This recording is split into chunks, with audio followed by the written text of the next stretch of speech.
Hi everyone, I've got the beautiful Karen coming on today to speak to us about menopause and perimenopause. She's a super powerful women's health coach, and this is a topic that really excites me. So I am super, I don't know why, almost like emotional about having her on here. I love that. But we trust the energy.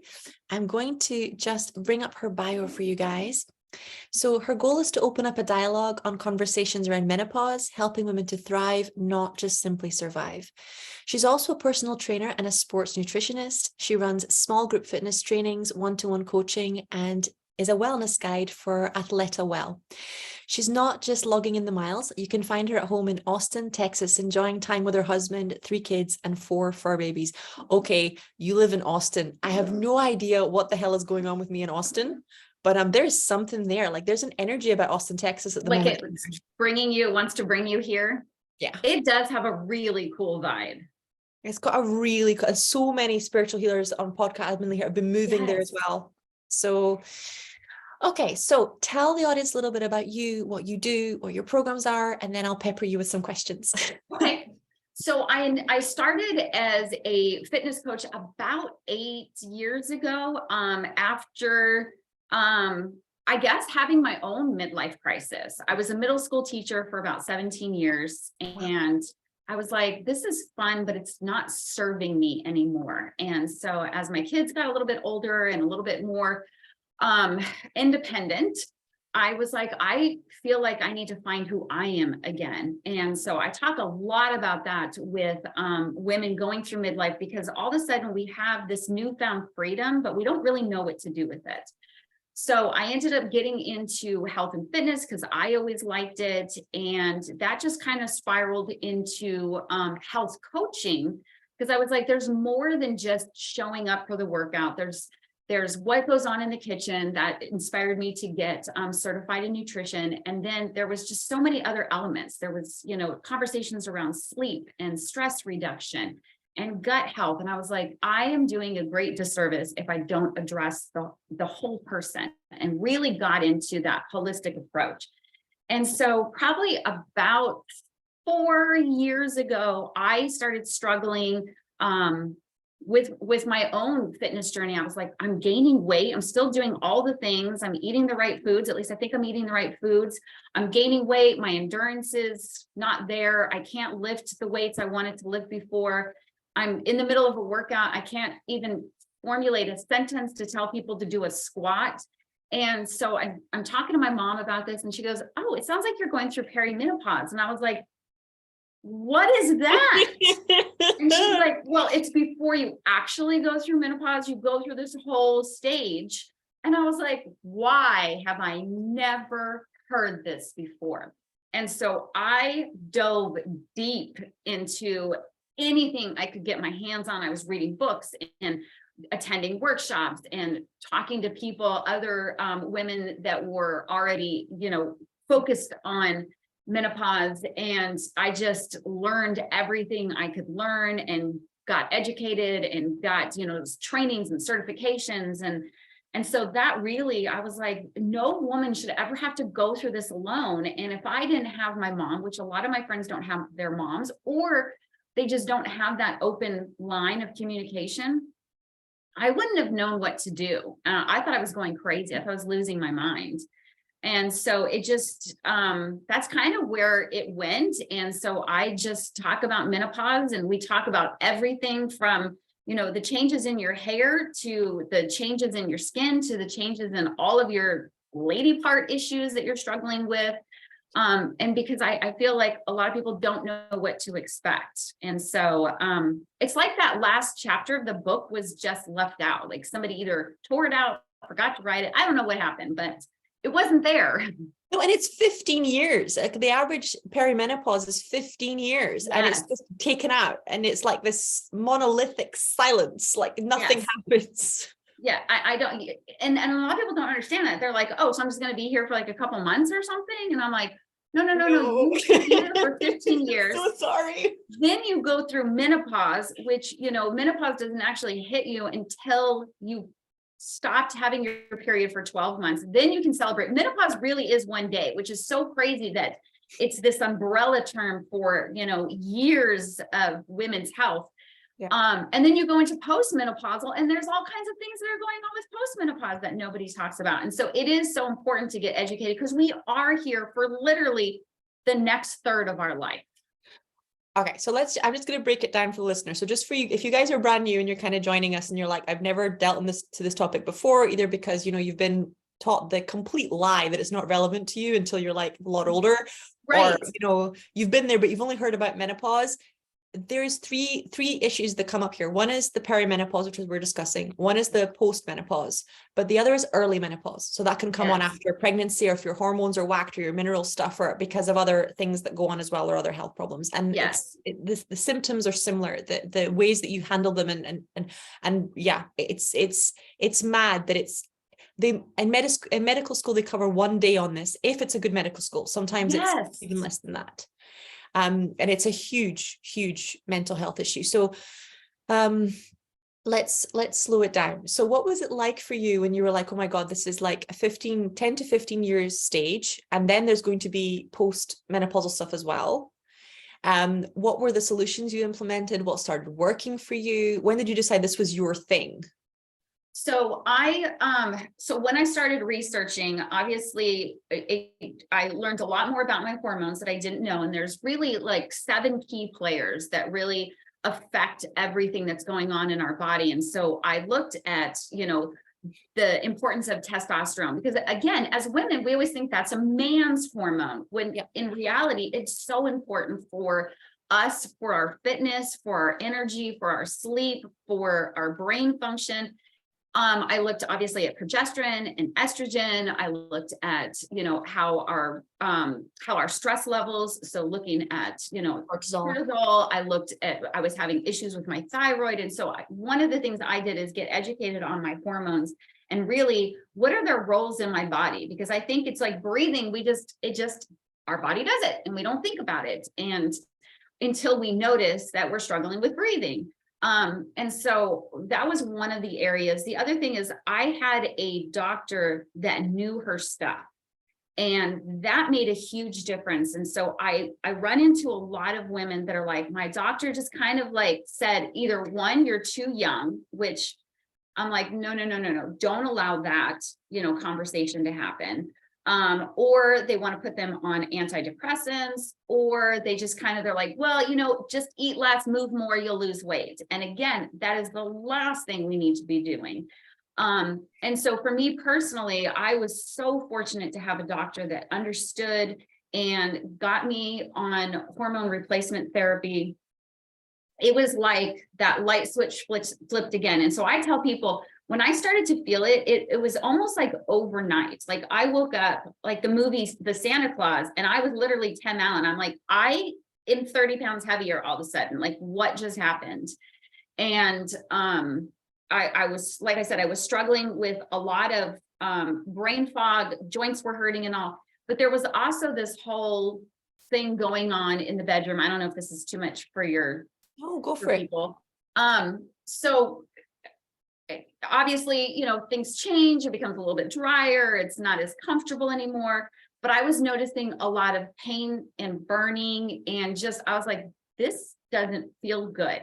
And so I'm talking to my girlfriend, I'm like, do you think it's possible I have like an STI? Like that would mean that my spouse is with somebody else and bringing this home. And she's like, no. So I talked to my doctor about it, and, I'm sobbing. I don't know what's going on. And she, informed me, this is all normal. This is all part of it. He's not doing anything wrong. It's actually your body's just changing. We're going to help you get feeling better. And luckily I was able to talk to my husband. We have an open communication. And I was like, I was so afraid that this is what was happening. And again, another thing that I was like, I never want women to think that, their spouse is cheating on them. That was the worst feeling in the world, because I didn't know what was going on down there because nobody told me. And so things like that. And so when I was able to talk to my partner, I was able to talk to my doctor. I don't get embarrassed easy, so I just kind of throw it all out there. And that's really one of the things I encourage women, if anything, make a list so that you don't forget, or if you just kind of have to hand the paper to them and let them read it if you're embarrassed to talk about it. But these are the things that have to be addressed. And so when I got on hormone replacement therapy, I'm telling you, it was like the light switch flipped back on. Life was good. Life was good at home. Life was good in the gym. Life was good in the kitchen. I felt like a whole new woman. I personally did not have to stay on hormone replacement therapy. I took it for about a year, and then, COVID, and there was this lapse where I wasn't able to get to the doctor. And so I still feel phenomenal. She's like, if you don't need it, we don't need to put you back on it as long as you're feeling good. Now, that's not always the case for everybody. Sometimes she's like, it just needs kind of a kick in the pants, and that seemed to work for you, but other people might be on it longer. So it really is, everybody's experience is going to be completely different, even though we have this shared commonality. My sister's experience is completely different from mine. And so the biggest thing is being able to talk to your doctor, talk to your partner, talk to your friends, and just really, don't be embarrassed, because most likely you're not the only one struggling with it. It's kind of like that kid in class that doesn't want to ask the question because they think they're the only one that has it. And then somebody else asks it and you're like, oh, good, because I needed that. The same kind of thing, once it's open, people are like, oh yeah, that's me. So you raised some really incredible points. So I'm gonna summarize, kind of starting at the beginning. So the first thing that most women are going to be shocked by is that you're not dealing with estrogen, progesterone. You're dealing with estrogen, progesterone, testosterone, FSH levels, LSH levels, cortisol, adrenaline. And most of the tests that are run don't cover that. They just look at your estrogen, progesterone and go, oh, this is okay. They don't even look at your thyroxine. And if they do, they look at a couple, and they don't look at T3 and T4, which are even more liver related than they ever were thyroid related. So it's already like there's a charge around there, because a lot of women are getting these tests back going, everything's normal, but they feel awful, and they're yes. like, maybe I'm a hypochondriac, maybe there's something wrong with me. So what we're seeing about her doctor being unknowing what she was doing and not being afraid of prescribing hormonal therapy or running the tests on the full 7 hormones, that's already far beyond what most people get at that stage. They normally go, the doctor kind of acts like they're a bit bonkers, and then this is where you have to really have the courage to kind of advocate for yourself, because there are a lot more. Like my best friend, she's a few years older than me. And I said the same thing to her that your mom said to you. I was like, I think this sounds like it's perimenopause. And when she went to the doctor, her estrogen, progesterone were normal. And it turned out her cortisol levels were through the roof. Her adrenaline glands were producing a huge amount of cortisol. And like you, the moment they put the correct hormones in place, it was like a light switch. Like, I got myself back, yes. I'm back to being me. But they would never have found the answer if it had just been estrogen and progesterone. That's where they were going to stop. They were like, your endocrine system is normal, when there was something else. So there are 7, not 2. So it's a huge point she brought up there. Right. And then we're shifting into this HRT thing, because there's so much misrepresentation around the HRT studies, and so many women think this is such a dangerous thing, which is not the case. And there's also this misconception that you're only supposed to do hormone replacement therapy if things get really, really bad. Right. Which actually all the science shows that the faster you implement hormone replacement therapy, the better it works, and the more likely you are to only need it temporarily. Right. Sometimes to kickstart, sometimes to repair, sometimes to just let your body rest a bit, because you've got what you need while your body's figuring itself out. And then there's this idea that if you come on it, you have to stay on it. Whereas it's your health plan, not your doctor's. You have to have that conversation. Right. Then we got to the sexy bit, which we didn't kind of go into deeply, but I think I can feel the juiciness of it. It really affects our sex drive. It brings on the mom rage as well. Like, so much of the depression and the anger and the unhappiness at life can be masked at this. And you can be working for hours in therapy and not know why the hell it's not moving, because it's a hormonal issue. Right. And the conversations with other people, especially your partner, your kids, your friends, as to what's happening with you and with your body. So I'm going to let Karen decide which of the juicy ones she wants to go deeper into, because there's like huge juicy bits there's so much in there. Yeah, but we'll go down a rabbit hole that feels right for you, because they're all incredible. Well, and I think obviously you hear, you see, or you see on TV the jokes of, oh, you're going through menopause. And obviously the big one is they make fun of hot flashes. I honestly did not experience hot flashes until last summer. And I think a lot of that was brought on just because of the summer heat to kind of elevated my temperature anyway. But being on my thyroid helps my temperature stay where it needs to be. So I am on thyroid medication, and that definitely helps with the hot flashes. And so, we see all these things, you're cranky, you're on menopause. It does affect your mood. It does affect anxiety levels. It does have an increase of depression. You're going to notice that you want to be alone more often. That's actually very common. And it's okay to take those moments where you kind of have to step away and be with yourself for a little bit. And it does affect your libido. And of course, that's one of the things that they always joke about, is that we dry up and shrivel away. And while yes, the estrogen does change what's going on down there, and it does make it a little bit more challenging, there's so many things out there. And so I took a lot of time to look at, lubricants, because we always think that that's something that's just a little playfulness in the bedroom we're going to add, when in reality, those lubricants can really make life easier as we go through this transition. I also learned more about moisturizers. We should be using moisturizer on our lady parts as much as we're using moisturizer on our face. And a lot of people don't understand that either. As the skin changes, it's almost like you have little paper cuts down there. That's where you're going to feel that stinging and that burning. And again, that's where I was like, what is going on? When somebody explained it to me, it made more sense. And then again, I was able to talk to my partner and let him know there's certain things that just don't feel like they used to, and we kind of need to adapt and kind of roll with the punches. And when the hormones, kind of level out, things feel better. And so I do feel that sexual wellness is such an important element in this. It's not just that your libido changes. Your libido changes for so many reasons, whether it's the discomfort, whether it's the increase in incontinence that you have all of a sudden, because now you're constantly struggling with bladder issues. Sleep disturbances are huge during this time because your hormones are off. You're waking up, or you're struggling to fall asleep, or the incontinence is waking you up. Now you have to go to the restroom in the middle of the night. You're struggling to get back to sleep. So you are tired more. That could be affecting what's going on with your sex life and your sexual wellness. So there's a lot of elements. Once you're able to really put all of this together, it really does spiral, and you're going to notice, oh, I feel good here, and I feel good here, and I feel good here.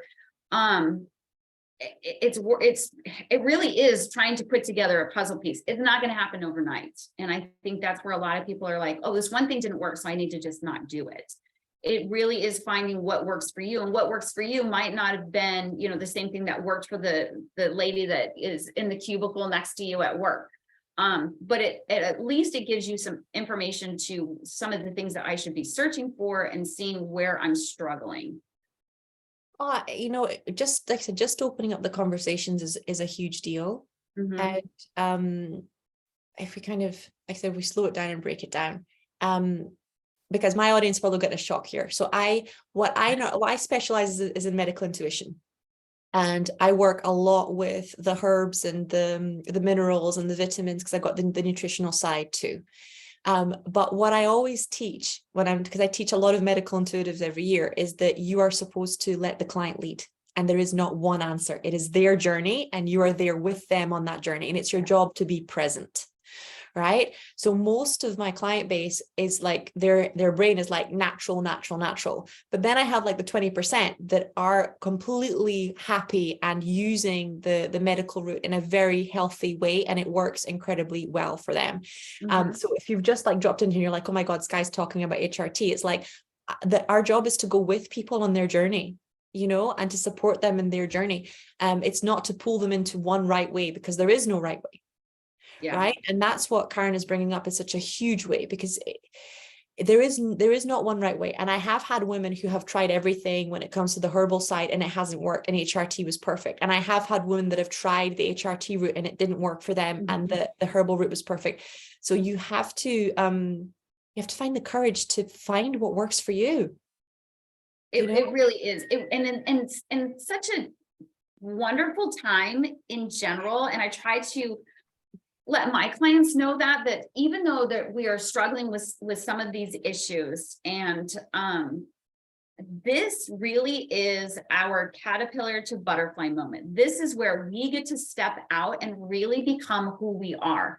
And so not only are we experimenting with the things that is going to work for our changing body, but we're just experimenting with who we are and what is our new place and how are we going to live this next part of our life. And so it really is a beautiful way to this road to self-discovery. And part of that is figuring out what works best for my body, what works best for my lifestyle, what works best for my journey. And so that's one of the things I try to emphasize. Going back to like what you said about the sexy time, that this idea that a woman's sexual likes and dislikes stay stationary for her entire sex life, I think it's kind of a shock to our partners, because suddenly we're like, I love that for 10 years, but now I need something entirely. Not working. Yeah. But I think it's what kept me and my husband's sex life so strong is that I like I said, I'm not scared of having those discussions. Mm-hmm. And there were times where specific positions were just have been agony. There are times where specific things didn't work. And also where positions that before I didn't like, I would start to like, and that would work for a few months, or specifically after childbirth, after like particularly difficult hormonal periods. Where you're still figuring out what do you like now when everything is repairing or that's a really important thing, because you can still very much connect intimately, but it's if you don't have those conversations, you kind of go like, well, I'm broken because the old ways don't work. And it's like, well, you're not the old you've got a whole, and it really helped me after, especially postpartum, where I was listening to, I don't know if you've heard of her, but her name is Melissa Wood. She does a lot of Pilates. And things like that. So I was doing her postpartum Pilates course to close all my the stasis stuff online. And one of the things she said is, you've got to completely get rid of, I'm going back to my old body. You're creating a whole new body now. Yes. And that's helped me at every stage, whether it's an injury or this idea of you're creating a whole new body, and stop trying to make yourself be who you were. Be present with who you are. That was such a huge deal. So how have you found adapting to that, and also introducing like the who you are now to your family, to your partner? Well, and mindset is such a big component, and that's one thing I always talk about. There's really 4 pillars. One of them is movement, and whether that is just going for a walk with your dog, nice easy stroll, or you're knocking out a crazy high intensity boot camp workout, whatever it is, or CrossFit. We have to have some kind of movement in there. The second pillar is nutrition. What we do in the kitchen, obviously we already know, we've already learned, that's where the abs are made, but that's also where hormone balance comes into play as well. So what we do in the kitchen is super important. Nutrition is a key factor when it comes to, if you're really looking to feel better naturally. And then the third component I always talk about is mindset. You have to have the mindset going in, the growth mindset. You're going to be changing, and your body's changing, and what worked when you were 20 is not going to work now. What worked when you had your babies is not going to work now. And so mindset is such a key component, and really focusing on giving yourself that grace, giving yourself that space and that time to become who you were meant to be now. And maybe you're not meant to be a size 2, but you're meant to do great community work as a size 8. You know what I mean? I mean, there's so many other things to be focusing on, and it really, going into mindset is such an important element in all of this. And so my fourth one is education. You got to be educated. So when we go in this, when we approach this, we try to hit all 4 components. You've got to hit movement, you got to hit nutrition, you got to hit mindset, and you've got to hit knowledge. And so that's a hard one. Like you said, that's a hard one. But once you're able to remind yourself, I'm not that person, but I'm this amazing person now. And I think my family has been, they seem to go with it. My family is very supportive. My son, who just turned 20, he's a Marine. He could school you on menopause. So he's like ready to go. So I'm like, I know you don't want to know this stuff, but someday you're going to have a best friend or a partner or whatever, and they're going to be going through these changes, and you need to recognize and support that person. You're going to go through your own changes, and you want their courtesy and respect and love for you as well. And so, I'm very open and honest with my kids, and we talk about it, and my girls kind of know. They're like, this sounds terrible. And I'm like, well, look at all the other stages. They It's weren't not that like periods sound like a blast. So, periods don't sound amazing until you're holding the baby, and then you get it. You're like, right. Exactly. You're like, oh, this is nice. And then everything goes and you're like, wow, this is really hard. So mindset is such an important component. It really is allowing ourselves to change and appreciating those changes, and understand that our body is going to be a blessing to us if we work with it, and if we listen to it, and if we give it what it needs. Yeah, like, okay. So when I'm working, because I work, especially with medical intuition, we work a lot with the metaphysical aspects of disease. Mm-hmm. So from our perspective, you're shifting bodies, but you're also shifting archetypes. You're literally shifting from the mother archetype into the elder and the sage archetype. Mm-hmm. So it's a massive shift, like I said, in identity. And then you have the collective consciousness, which is all these beliefs of it's gone, it can't be reversed, it can't be healed. You should be quiet. You should, you shouldn't tell anybody that it's happening because it's embarrassing and it's shameful.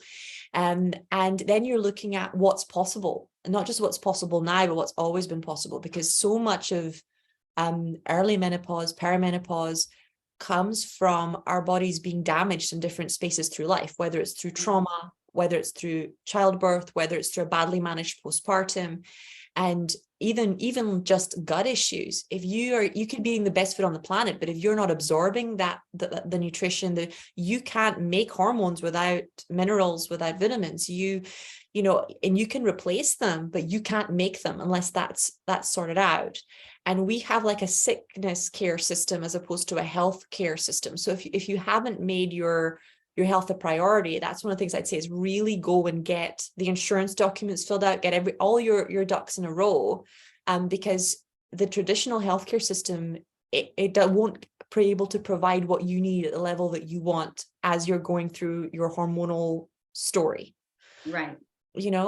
And especially like I said about mindset, it goes so deep into like how our grandmothers and our mothers dealt with this, whether it was dealt with or whether it was silenced, whether they were allowed to heal, or whether they were just told that they were hypochondriacs and they were crazy. Mm-hmm. And so much of the exhaustion, I think so many people don't discuss that. So much of the exhaustion, particularly with like iodine deficiencies, magnesium deficiencies, like it is absolute bone breaking, heartbreaking exhaustion, right? That can be addressed. So it's that courage to be like, no, I deserve to have this health at every stage of every season of my life, not just the beginning. And my kids need that. My husband needs that. My community needs that. And especially that there's a huge difference. I'm going to have a rant here, but there's a huge effing difference between beauty standards and health standards, right? And they get very confused because everyone's like, I want to be skinny because I want to be hot. I want a bikini body. And it's like, look, if you focus on doing this so that you can play with your children and your grandchildren, if you focus on not having arthritis, if you focus on keeping your body completely healthy, everything else will follow. Yes. Right? But you got to have a bigger why. And the why is so important. And we talk about a lot. I have one of my personal training clients actually started with me because her grandmother was living with her. And she's like, I cannot physically get her off the toilet to help her. Yeah. And so I tell people all the time, you don't want to be in a situation where you have to rely on somebody else to get you in the shower or off the toilet or out of your bed or off the chair, like when you have to hold your grandma up to get her off the chair. If we can focus on living a high quality life, everything else is going to come into play, and it's going to have that trickle down effect.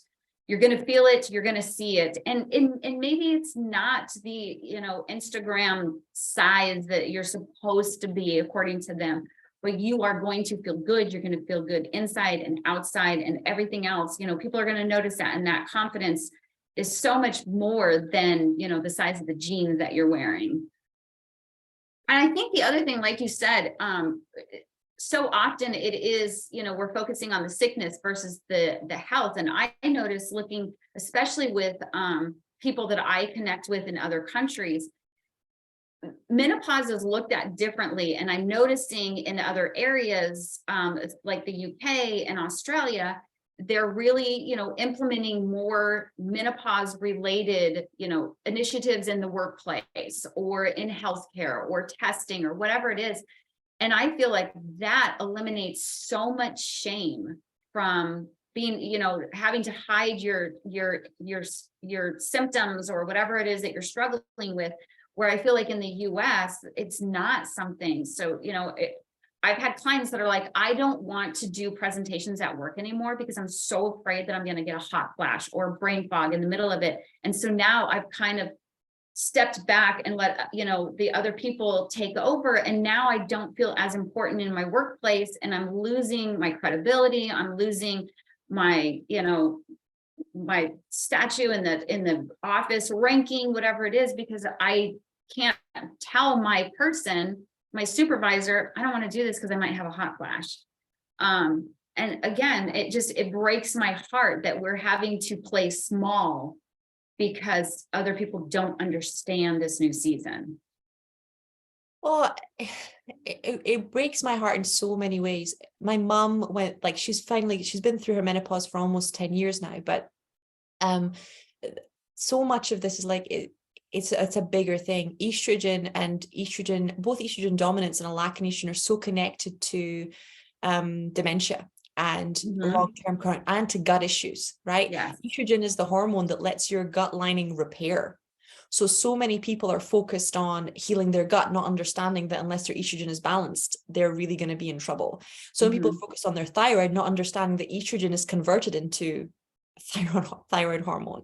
Yeah. It's like body is so deeply connected, and we are taught to see it so separate, but it's so bound.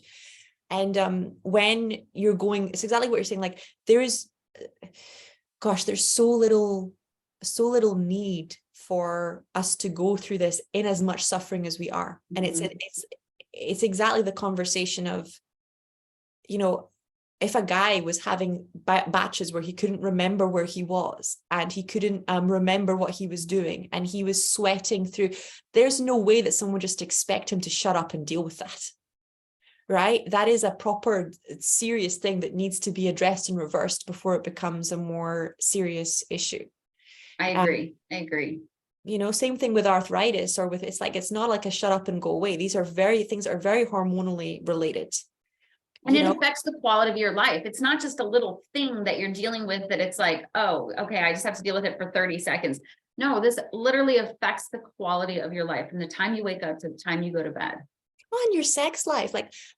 I'm going to break it down to two bits. First of all, there's a reason Viagra was invented, and it's exactly because when guys' things started shriveling up, right, they were like, no. Right, fix it right away. It's not going to be a thing. And it's like, boom. But they do not ignore it. They don't pretend it's not happening, and they get how important it is to the quality of their life. And no one says to them that they should just shut up and deal with it, right? Or that they just don't want sex anymore. Because sexuality is like sleep. Of course you do. If you don't feel any desire whatsoever, there's something going on, whether it's emotional, mental, spiritual, there's something going on.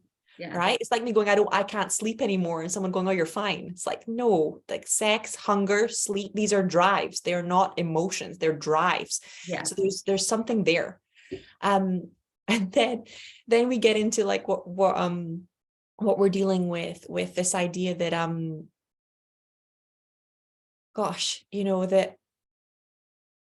that we are somehow not as clever, or that we're losing our power at a stage in life where you've got the most knowledge, the most experience, that it's the culmination of a life well lived. You've got more to give at this stage than at every other stage. So if it's making you feel worthless, and that's what came through when you're talking about the sizes, like size 6, size 8, this idea of your body count being your worth, it is such a powerful thing in the collective consciousness that women are withholding. It's like, I'm not going to feel good about myself until I'm a size 6 or a size 8 or a size 10. And it's in reverse. If you don't let yourself feel good, your cortisol levels are higher. The higher cortisol levels, the more inflammation, the more your metabolism slows, the slower things go. Yes. And it's not about weight. It's about you feeling worthy, of feeling good, of feeling beautiful. Yeah. It's incredible how many female diseases I work with that come from this core belief that we're ugly. Yes. Right. And it's like, wow, that's such a horrible thing to teach somebody, that unless they look like this thing, that they are ugly. Right. Your power to feel beautiful is yours. And I think, I think it's getting a little bit better, but I mean, if you look at, I always point out Hollywood, in movies, the lead man could be 60, 70, 80 years old, but his wife is always like played by a 40-year-old actress. And I'm like, where do all the actresses go? And so I think now we're finally starting to see older women playing these roles. Yeah. I was super excited to see, what is that new one, that 80 for Brady or whatever. I was super excited to see Sally Field look like Sally Field at, however old she is, 70, 80 years old. Now, the other one's obviously a little bit more work, but it's nice to see older women in these roles and they're no longer disappearing into the background, because I feel like that's what we're supposed to be doing. Like, we get older and we should just kind of be in the background. We're just the grandma, we're just this over here, a little side person, but not really a main character. And that is so wrong. And we should be the main character in our own story. And a lot of that, I think we rely so much on people telling us what we should be at this age, and it's not right. It's the not right message. It's so deep what you just said, that people should be the hero in their whole life, right? In every season, not just in the earlier seasons. Right. And this is, I think it's because the sage archetype is so powerful that it's been very much wiped out. And I would say both in male and in female culture, the ageism is still very strong. Yeah. Yeah.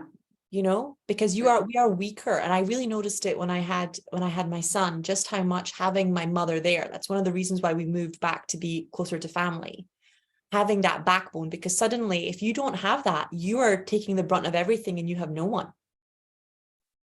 Having those people who have been through every stage of their season and have navigated it, however perfectly or imperfectly, helps a lot. It does. And I don't feel like we are relied on for that, that information to be able to be shared and appreciated and acknowledged and respected. It's a huge, and it's not just an issue because of patriarchy. It's like, I think what's quite sad but important to talk about, because it triggers very deep healings. 85% of women used to die in childbirth. So as we started fixing the medical system and improving the medical system, many, many more women started to live into their older years. But there's a huge, like you said, silenced, unspoken grief. And it's still in many cultures where they don't have that kind of healthcare for women early on. And it's massive sexual trauma as well. Losing a wife, losing your child is a huge loss for the person left behind. Yes. Right. And I think it became a status symbol, particularly historically, because the man, the king or the queen, would have a younger woman, but it was because the previous wife had died. It wasn't because, he wanted it. It was because there was no one there. Yeah. Right. And this lack of concern around women's health has cost humanity so much, is particularly historically, just somebody washing their hands would have saved thousands of lives. So it's a very big, it's funny because one of the things that comes up a lot when I work with men that have commitment issues is they have these lifetimes where they lost their entire family. And it's not something I ever saw coming, which is one of the ways God kind of blindsides you, because you're like, oh my God, they're just shallow pain in the ass. And then you're like, oh no, that wasn't it. That was me being. there's more to it. There's more to this. They have battle wounds. They have, medical scars. They have, like they held the hands of people who they couldn't save because no one understood how bodies work. They were the ones left behind. Yeah. That's a lot to deal with. It's a lot to deal with. And they also lost people, not just on a physical level, but to hysteria, to mental health problems, to women whose hormones couldn't, in a time where the endocrine system wasn't understood. And they thought their partners just didn't love them anymore or didn't want them anymore, or when in the reality was they were going through a severe health crisis. And that's a lot of grief.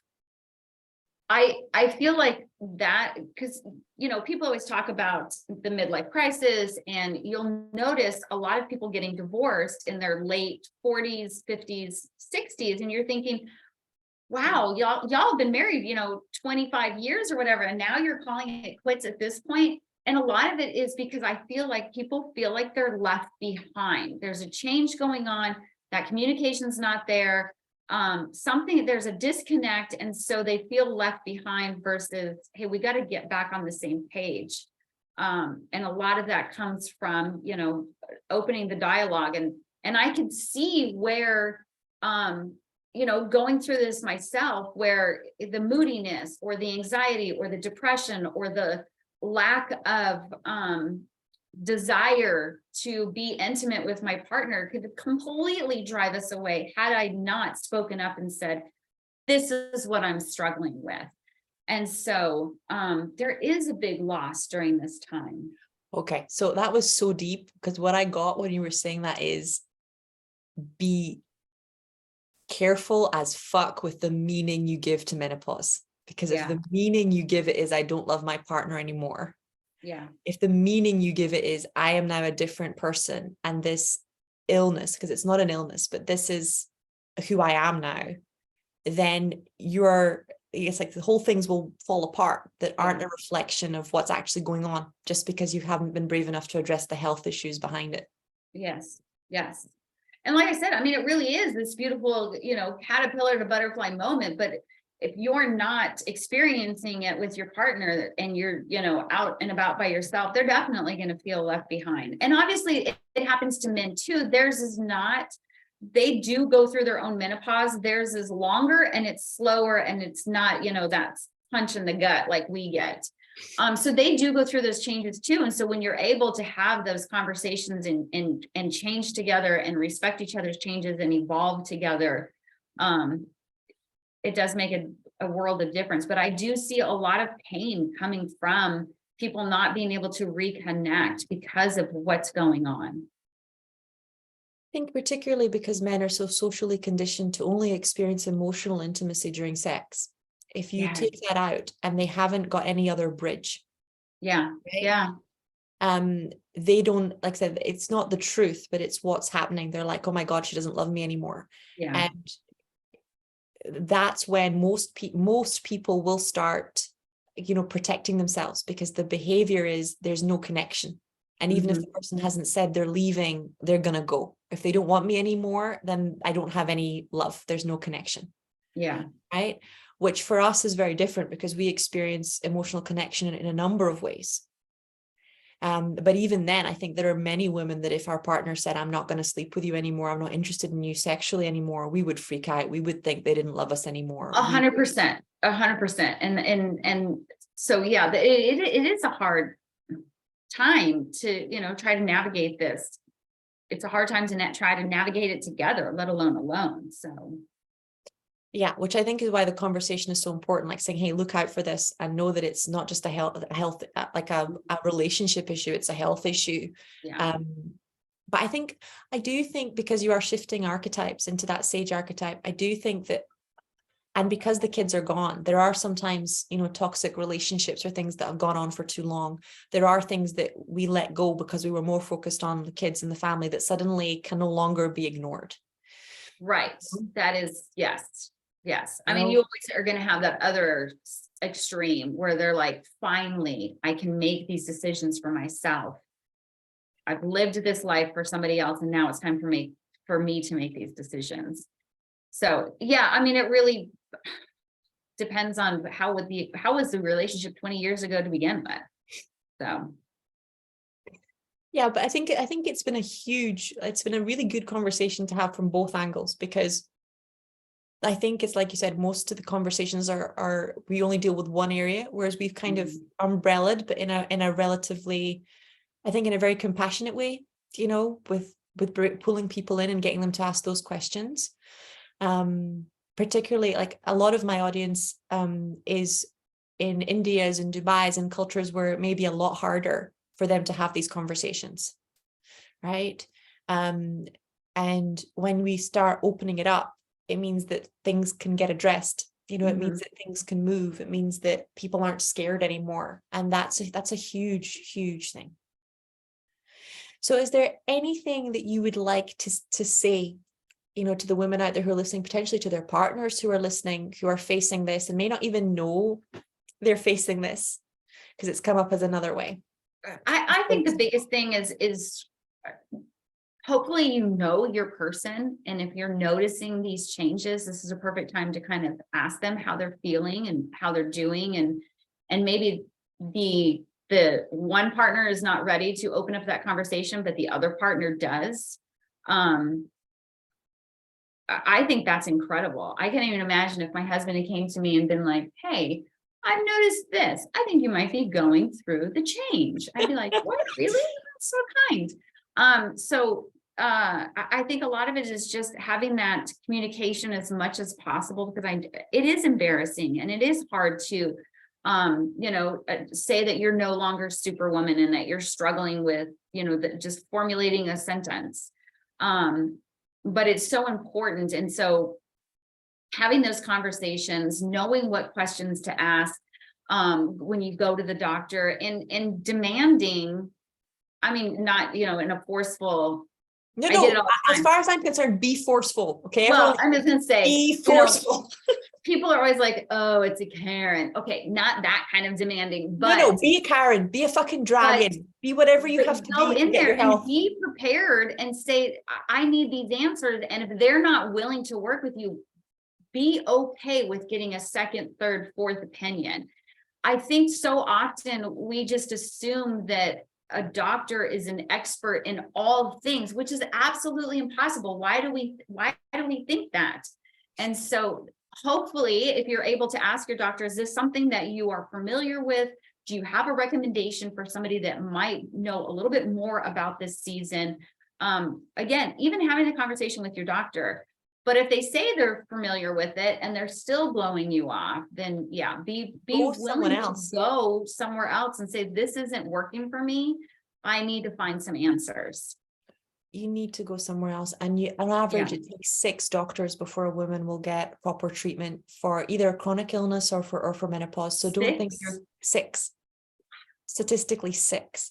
So don't be afraid, and they will call you names. Okay. And this is not just for like older people, it's for younger people. They were like, when my son was born, they called me the mother. They will call you names. They might call you Karen. They might call you whatever. Look, whatever they call you, get your health sorted out. They're not going to have to live with the dementia. They're not going to have to live with no sex life and a dried up pussy. They're not going to have their marriage falling apart. Fight for your health. Yeah. You do have to be an advocate. You do have to demand that this is that I refuse to live like this.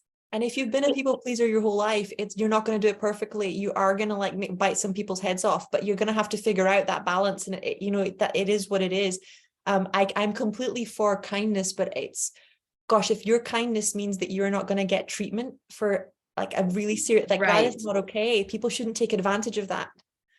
And we're willing to do it for our parents. We're willing to do it for our best friends. We're willing to do it for our children. But then for us, we're like, okay. And so maybe you have to take that person with you. Maybe you have to take your best friend and be like, hey, if they try to blow me off, I need you to step in and be that person that maybe I'm not ready to be. And so it's okay to, use your community, lean on your girlfriends. And so way better than, like I said, not being able to write a thing for work. It's like, it's so sad, but so many people go, and it's not just menopause. So many women go home and they will never have an orgasm again. They will never, because they got shut down by somebody who doesn't know how to deal with it, and they just didn't want you to find out. I tell people, I'm like, if you went up to the butcher and said, you know, I want 2 steaks, and they hand you, you know, salmon, are you just gonna be like, oh, okay, I'm gonna go ahead and eat this. I don't even like fish. No, you would be like, sir, that's not what I ordered. I ordered 2 steaks. And so we have to do the same thing. This is not what I asked for. I didn't ask for antidepressants. I asked for, you know, results and not just band-aids. And I need information, and I need testing, and I need to know where I am with all of this. And so, yeah, I'm with you.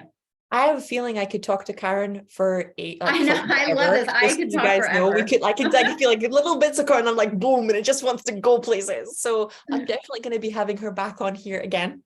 I would love to come back. The link to her website, all her information is going to be underneath, including any resources and things that she has for you. Thank you so much, Karen. It's been an absolute pleasure talking with you. Thank you for having me. And I can't wait. So if you need help with the menopause, if you need help with the working out, if you are sitting there going, hey, she said some things, but I don't want to be in menopause and I don't want to be in perimenopause, I'm too young, anything like that, just please pick up the phone and let the lady help you. Okay. Yes, I would love that. All right. Thank you. Have a great one.